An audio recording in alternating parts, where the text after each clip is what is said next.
Sukuna versus मादारा, ये दोनों ही character अपने एनिमे में सबसे ज़्यादा पावरफुल विलियन के रूप में देखे गए हैं। ये दोनों ही बेहद ही ज़्यादा पॉपुलर कैरेक्टर है एनिमे वर्ल्ड में। क्या होगा अगर इन दोनों पावरफुल विलियन के अंदर कभी लड़ाई हो? इन दोनों की लड़ाई में कौन विजेता रहेगा? आइए जानते हैं आज इस वीडियो में। हाँ, हम पहले ये क्लियर कर देते हैं कि मादारा के पास सुकुना के जैसे कोई भी कर्स एनर्जी नहीं है, इसीलिए सुकुना बड़े ही आसानी से मादारा को हरा देगा। हम ये नहीं देखेंगे, हम ये देखेंगे कि मादारा की चक्रा भी सुकुना की कर्स एनर्जी जैसे, इसीलिए दोनों को बेहद ही ज़्यादा अच्छा खासा टक्कर दे सकते हैं। और हाँ, ये सिर्फ एक फैन मेड थ्योरी है, इसीलिए कोई भी एनीमे फैन आकर कमेंट सेक्शन में ये नहीं बोलेगा कि अपनी औकात में रहा करो। हाँ, पहले अगर बात किया जाए मादारा उचिया के बारे में, तो मादारा उचिया एक बेहद ही ज़्यादा पावरफुल कैरेक्टर है जो कि आया है नारुतो और नारुतो शिपुडेन एनीमे से। इसका पावर का अनुमान आप इससे लगा सकते हैं कि ये अकेला ओबिटो के साथ मिलकर 80,000 शिनोबी, 9 समनिंग एनिमल और रीएनिमेट होने वाला होकागेगु अकेला हराने का दम रखता था। ये अकेला ही 80,000 शिनोबी से लड़ने के लिए मैदान में उतर गया था, इसीलिए इसको एनीमे में आज तक सबसे ज़्यादा बैडेस्ट कैरेक्टर के नाम से जाना जाता है। और ऊपर से इसके पास शारिंगन और रिरेनगन दोनों ही की शक्ति है, जो कि इसको बेहद ही ज़्यादा पावरफुल एनिमे कैरेक्टर के रूप में दिखाई देता है। और इसका सबसे ज़्यादा पावरफुल फॉर्म जो कि टेंटेल को अपने अंदर रखकर, यानी ये टेंटेल की जिंजुरी की बनकर बन जाता है, वो उसकी मदद से इन्फिनिटी सुकुआमी को समन कर सकता है। यानी वो अगर चाहे तो किसी भी निंजा या फिर इंसान को बड़े ही आसानी से अपनी सपनों में कैद कर सकता है।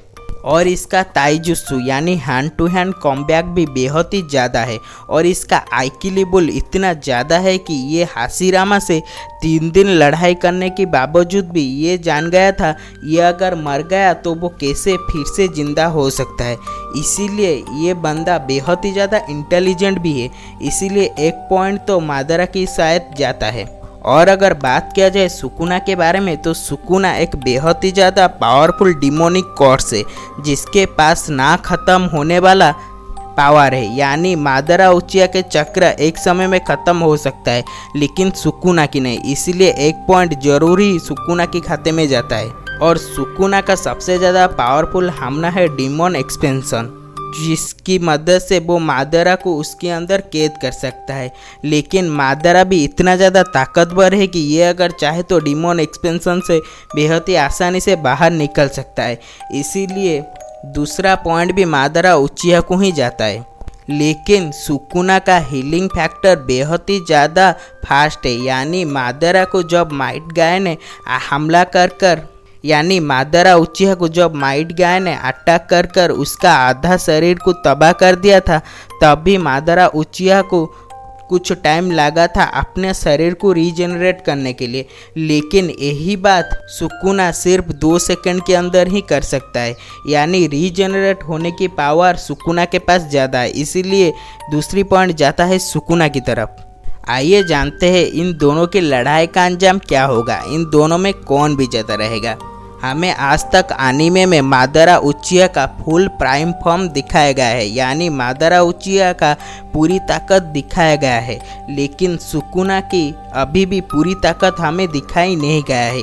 यानी भविष्य में शायद सुकुना की पावर और भी ज़्यादा बढ़ सकता है। इसीलिए इन दोनों की लड़ाई में, अगर इन दोनों एनिमे कैरेक्टर का लड़ाई अभी हो तो इन दोनों की लड़ाई बेहद ही ज़्यादा खतरनाक होगी और शायद मादारा उचिया सुकुना को थोड़ी सी डिफेंड कर सकता है। लेकिन आगे चलकर अगर सुकुना की पावर बेहद ही ज़्यादा बढ़ जाता है तो वो शायद मादारा उचिया को बड़े ही आसानी से हरा देगा।